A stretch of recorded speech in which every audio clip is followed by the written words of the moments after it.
Assalamualaikum warahmatullahi wabarakatuh. Salam hebat Hebat Tik. Cik. Oke, kemarin kita ngebahas terkait tentang 5 kebiasaan yang mengganggu kesehatan mental. Nah, di poin 5 ini ternyata masih menggantung, ya kan? Ada gangguan teknis. Iya, dan durasi juga ya. Benar-benar. Pindah tempat juga nih ya. Hujan. Iya, hujan. Tapi ini bukan faktor kehidupan kan, gue juga hujan.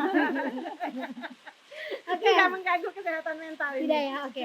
Kan yang poin 5 ini yang terakhir itu kemarin kita ngebahas terkait tentang ketidakbijakan menggunakan media sosial. Pasti kan kita semua pengguna sosial nih, termasuk Bunda, Sarah maupun Bunda ya. juga kan. Nah, untuk menjaga kesehatan mental sendiri nih untuk Bunda, Indah, mungkin termasuk Sarah juga nih. Iya. Apa sih tips atau trik yang udah Bu Indah atau Bunda lakukan gitu untuk menjaga kesehatan mental bijak dalam menggunakan media sosial? Mungkin dari aku dulu nih. Ya, oke. Dari aku dulu. Anak muda dulu. Iya. Ya sebenarnya kalau aku pribadi sih ya kayak pakai media sosial ya tadi seperti Bunda katakan. Jadi nggak semuanya langsung dimasukin ke hati, apalagi misalnya kayak orang lain begini ya, nggak juga gue harus begitu, gue harus tetap dengan diri gue sendiri dan tidak terlalu. Kalau misalnya orang punya A nih, misalnya orang punya mobil baru atau orang liburan tadi yang seperti Bunda katakan, misalnya ke tempat yang memang indah, bagus, walaupun gue sendiri pengen karena melihat hal itu, tapi ada pengendalian diri kita sendiri kan, bahwa kita ya mungkin memang keadaan saat ini belum mendukung nih untuk kita juga seperti itu, apakah dari segi keuangannya kah atau dari segi apanya gitu. Jadi lebih mengendalikan diri lebih ke situnya sih kalau aku. Oke, pengendalian diri atau kontrolnya ya. Kalau Bunda mungkin karena kita beda zaman ya. Beda zaman. Kalau kalian lebih kepada melihat konten yang ada di media sosial. Jadi kalau Bunda memilih konten media sosial benar-benar yang positif aja. Bunda nggak melihat kehidupan artis, tidak melihat kehidupan hedonisme. Yang Bunda lihat bagaimana misalnya parenting orang tua dengan anak, itu kan di media sosial. Misalnya bagaimana seseorang menjadi lebih maju, bagaimana hidup sehat di usia 50 tahunan. Jadi kita pilih yang sesuai dengan kebutuhan kita. Nggak filter berarti ya, Bun? Kita filter, jangan semua kita tampung. Ya itu tadi, kapal kita bisa tenggelam kalau semua dimasukkan ke dalam diri kita. Jadi ya kita pilih, kita filter sesuai dengan. Kalau di atas usia 50 tahunan seperti Bunda masih melihat hedonisme, ya bisa kacau. Oh ya, maka lebih baik saya mengikuti bagaimana hidup sehat di atas 50 tahun. Itu akan muncul banyak di media sosial. Bagaimana ada perkumpulan manula, tapi hidupnya sehat gitu loh. Jadi lebih kepada seperti itu. Jadi kita harus bijak sehingga kesehatan mental kita juga baik-baik saja. Benar. Dan sebenarnya gini Bun, kalau mungkin ya anak-anak muda, aku bilangnya anak muda lah, aku lah misalnya. Aku lebih nyari kayak hiburan gitu loh Bun. Kalau di sosial media itu kayak cari-cari bahan yang bisa buat ketawa atau misalnya lihat hal-hal yang seru aja gitu untuk di media sosial, karena kita ngerasa pas kita kerja tuh kayak udah ngerasa lelah, capek, sampai rumah kayak pengen nonton hiburan ya jatuhnya itu. Ngeliat hiburan aja gitu sebenarnya. Oke. Menarik banget sih. Jadi intinya pengendalian diri sama filter diri sih ya Bun ya. Benar. Mungkin satu trik lagi kali ini. Mungkin dari aku sendiri ya. Karena mungkin kita nggak bisa bohong gitu Bun. Mungkin semua orang punya pengendalian masing-masing gitu. Cuman kalau untuk yang aku lakukan adalah gini sih. Ketika aku kadang lihat orang kayak udah mulai ada rasa kayak enak banget ya dia jalan-jalan, wah ini udah ada perasaan kayak gitu tuh. Pasti aku mulai langsung kayak oke, berarti gue udah baik kayak nggak usah buka snapgram orang dulu. Kayak gitu loh. Karena ini kayak relate-nya aja gitu. Iya. Karena kadang kan ada posisi di mana kita bisa ngontrol diri, di mana kita lagi nggak bisa ngontrol diri gitu loh, ketidakstabilan emosi itu.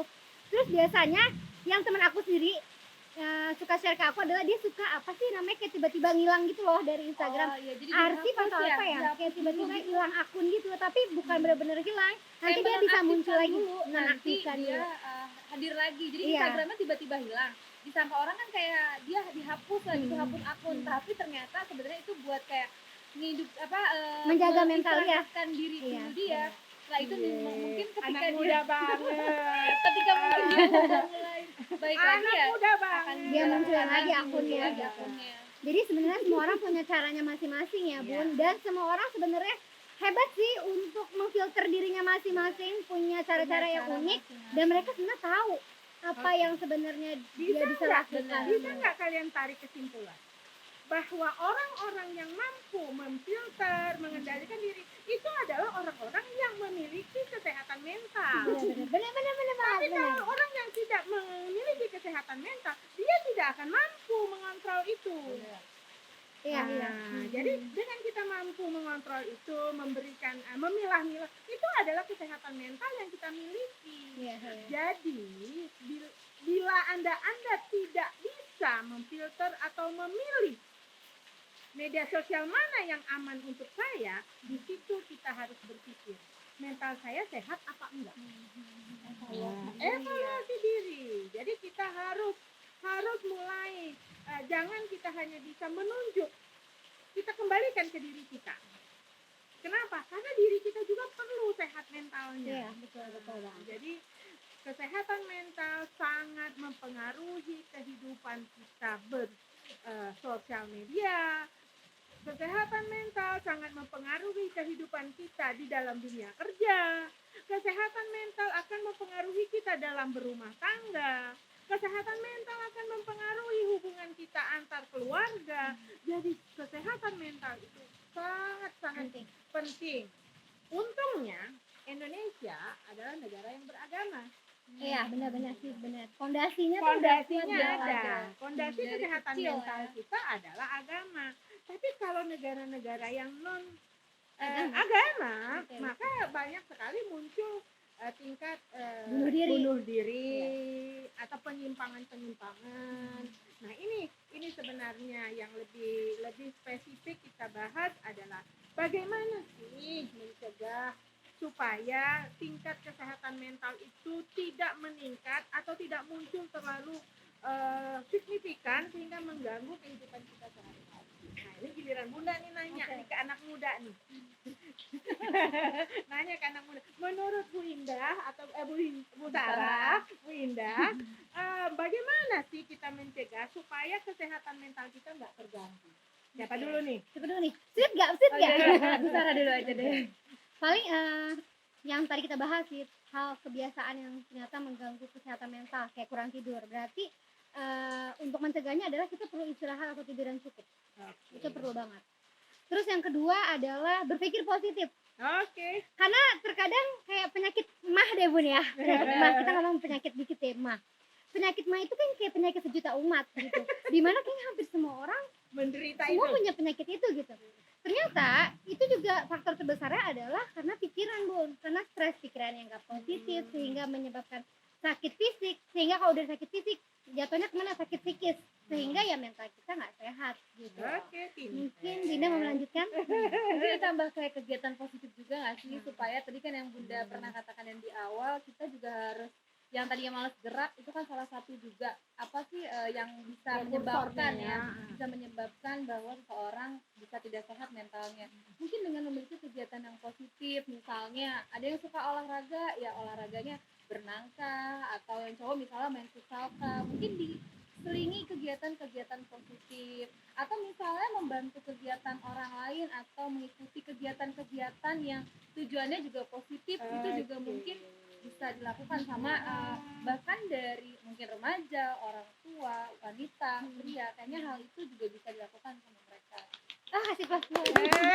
Jadi ya yang Bu Sarah, Bu Indah katakan itu betul, bahwa untuk mencegah gangguan kesehatan mental kita harus hidup teratur, makan teratur, ya kan, berpikir positif, istirahat, aktif, jangan mager, biasakan membantu orang lain, biasakan merasakan perasaan orang lain. Ya, bukan berarti kita melayani orang lain itu terhina, enggak. Kita melayani orang lain itu adalah membuat diri kita sehat. Ada temen yang suka neraktir kawan, ada temen yang suka bawa temen. Itu bukan berarti dia banyak uang, bukan berarti dia berlebihan atau dia, tapi dia lebih kepada menetralkan kesehatan mentalnya agar dia tahu bahwa kebahagiaan berbagi itu lebih dari segalanya. Nah, ini jadi kita harus bisa membuat satu pemikiran, pola pikir positif sehingga kita bisa mengambil kesimpulan. Misalnya enggak semua sih kita bisa berpikir positif pada saat tertentu. Kita bisa santai kalau kita lagi tenang. Ya. Tapi kalau kita lagi kacau, ada masalah, kita bisa meledak. Nah, tapi kita kembalikan kepada tingkat emosional kita, kesehatan mental kita. Kita ambil contoh pada kehidupan lebah dan lalat. Ada filosofinya nih ya. Iya, filosofinya. Dimanapun lalat itu berhinggap, walaupun ada bunga, walaupun ada sesuatu yang bagus, dia pasti cari sampah dan bau. Tapi lebah, walaupun itu tempat sampah, walaupun itu bau, dia pasti mencari bunga. Artinya, selalulah mencari sisi positifnya. Jangan selalu berpikir seperti lalat, mencari sisi negatif. Sehingga kita tidak terfokus kepada hal-hal yang negatif. Sehingga mental kita akan baik. So, Bun, itu udah kita lakukan. Ini ternyata tekanannya terlalu berat. Sehingga kita tidak bisa lagi memfilter. Kita tidak bisa lagi menahan emosi. Atau ada gangguan secara genetis. Atau gangguan oleh hal-hal yang kita tidak bisa atasi secara behavior. Apa yang kita lakukan? Kita kembali ke profesional. Ya. Kita cari ahlinya. Ada profesional yang bisa membantu kita. Kita kembalikan ke ahlinya. Kita berbicara. Kita ngobrol. Kita jelaskan permasalahan kita. Maka mereka punya teknik. Profesional ini misalnya ke psikolog, ke psikiater, sesuai dengan apa yang kita butuhkan. Kenapa? Kita ini enggak sakit jiwa loh kalau ke psikolog. Bukan berarti kita Bukan berarti kita banget, gila atau bener banget. sakit jiwa ke psikolog. Saya selama 1 tahun itu 3-4 kali ke psikolog hanya untuk ngobrol. Kebetulan memang ada beberapa teman saya yang profesinya psikolog. Tapi kadang-kadang saya ke psikolog itu lebih kepada membawa masalah yang saya hadapi. Misalnya menghadapi teman, menghadapi saudara, menghadapi problem lah. problem peserta didik. Saya ke psikolog. Tapi secara tidak langsung itu mengobati gangguan kesehatan mental saya. Jadi Bun, mahal nggak ke psikolog? Enggak tuh. Enggak juga. Tergantung bagaimana kita memfasilitasi kesehatan mental kita. Saya mah nggak penting ke psikolog. Gini. Bisa jadi kalau kesehatan mentalnya tidak terlalu banyak tekanan. Kalau tinggal di perkotaan, hidup dalam dunia kerja yang serba cepat, di media sosial yang begitu banyak, atau dengan dunia kerja yang begitu tinggi ritmenya, kita perlu minimal 2 kali setahun pergi ke psikolog. Sama dengan kita ke dokter gigi. 6 bulan sekali kita ke dokter gigi. Itu sama. Kenapa? Karena fisik kita perhatikan, tapi jiwa kita juga perhatikan. Akan tetapi ada hebatnya kita. Kalau bagi umat muslim, dalam 1 hari 1 malam kita punya waktu istimewa. Ya. Nah, waktu istimewa itu kita berdialog dengan psikolog yang paling hebat di Muka bumi ini. Kita bisa berbicara di hadapan Allah. Nah, ini yang lebih juga bisa mengendalikan diri kita. Jadi kesehatan mental kita tuh bagaimana kita memandang hidup. Bagaimana kita memandang ke depan. Kalau kita ingin terbang tinggi, maka kita harus tinggalkan beban. Kalau beban banyak yang kita bawa, kita nggak bisa loncat terlalu tinggi. Keberatan. Iya, jatuh lagi ya. Oke. Berarti pertanyaan gini sih Bun, kayak memang nggak banyak atau nggak sedikit juga orang terkadang ketika kita kita atau seseorang datang ke psikolog atau ke psikiater atau yang lain, kadang disangkanya iya itu, oh kenapa nih orang gitu. Atau misalnya kita sendiri pun ketika misal kita butuh bantuan itu, yang ngerasa ada apa ya dengan diri gua. Dan masalah yang tadi Bunda katakan kayak misalnya, oh ya ke psikolog itu ternyata mahal atau enggak sih?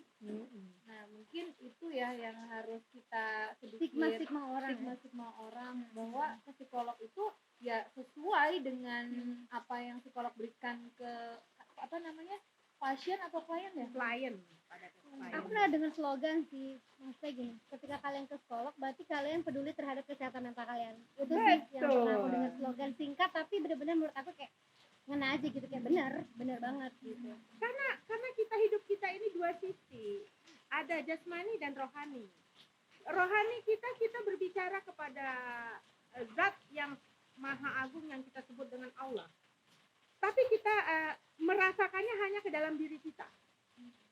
Hanya ke dalam diri kita. Kalau kita punya beban berat, kita melapor, minta, berdoa, beban kita akan turun. Tapi apakah itu secara jasmani hilang? Kita perlu orang yang benar-benar menanggapi, yang berbicara. TikTok. Karena manusia basicnya makhluk sosial. Iya. Nah, tempat yang paling aman, ahlinya. Iya. Kalau kita ngobrol ke tetangga, ember tetangga, semua ini kita sampai ke teman kita akan menangkap, mempersepsikan berbeda dengan apa yang kita sampaikan. Nah, ini. Jadi kita mulai semakin profesional mengelola diri kita harus juga mencari profesional yang mengendalikan apa-apa yang kita butuhkan. Benar. Gitu. Terus gini Bun, kalau untuk kita udah nih ke tenaga ahli atau psikolog atau psikiater, itu biasanya suka ada treatment tertentunya kan Bun, terapinya itu ada apa aja sih Bun? Secara basic aja sih Bun, nggak mendalam. Banyak terapi-terapi yang bisa dilakukan oleh profesional, misalnya psikolog atau psikiater. Kalau ke psikiater itu lebih kepada pengobatan ya, lebih kepada pengobatan karena sudah menggunakan zat-zat kimia. Ya, biasanya itu lebih kepada gangguan yang disebabkan oleh neurotransmitter, misalnya pada otak atau apa gitu. Tapi kalau ke psikolog lebih kepada behavior, cognitive behavior, jadi CBT misalnya seperti itu ya. CBT misalnya kan, misalnya apa, fokus pada pemikiran atau persepsi sehingga mempengaruhi perilaku kita. Ada lagi misalnya menggali karena gangguan lingkungan, misalnya hipnoterapi. Nah, hipnoterapi berbicara di alam bawah sadar. Kita kan pernah ya. Udah pernah ya. Kita pernah belajar bareng-bareng dan kita udah praktekkan. Ternyata itu banyak sekali pengaruhnya. Atau terapi seni. Ada orang yang kalau dia galau dia melukis. Melukis. Atau dia kalau lagi dia kesel dia main musik. Itu adalah terapi seni. Kalau Bunda bukan. Kalau Bunda lagi kesel Bunda masak. Oke. Tapi masakannya jadi rasa pedes banget kah atau tetap bukan, lebih kepada jiwa kita lebih tenang. Keluar semua ekspresi itu ya. Jiwa kita lebih tenang. Masuk pun itu ke terapi seni. Bisa jadi ya, bisa jadi. Saya atau misalnya kita melakukan sesuatu hobi kita, misalnya memelihara tanaman, memelihara binatang. Itu adalah salah satu cara menstabilkan emosi yang kita miliki. Jadi kesehatan mental kita bisa terkendali dengan baik sehingga kita bisa menjalani hidup lebih baik. Oke. Menarik banget ya pembahasan kita hari ini dan cukup banyak banget ilmu yang kita dapat hari ini. Masya Allah, terima kasih Bunda, terima kasih Winda. Terima kasih juga Bu Saran. Kita tepuk tangan dulu buat kita bertiga. Teman-teman, semoga apa yang kita sampaikan terpenuhi ya, terpuaskan gitu apa yang kita sampaikan. Dan untuk teman-teman sampai kepada penonton. Benar. Dan untuk teman-teman yang mau kita ngebahas apa lagi nih terkait tentang kendala kalian kah atau kebutuhan kalian kah, selama kita dikasih umur panjang, insya Allah bakal kita bahas materi tersebut. Terima kasih untuk hari ini. Kami pamit. Salam hebat.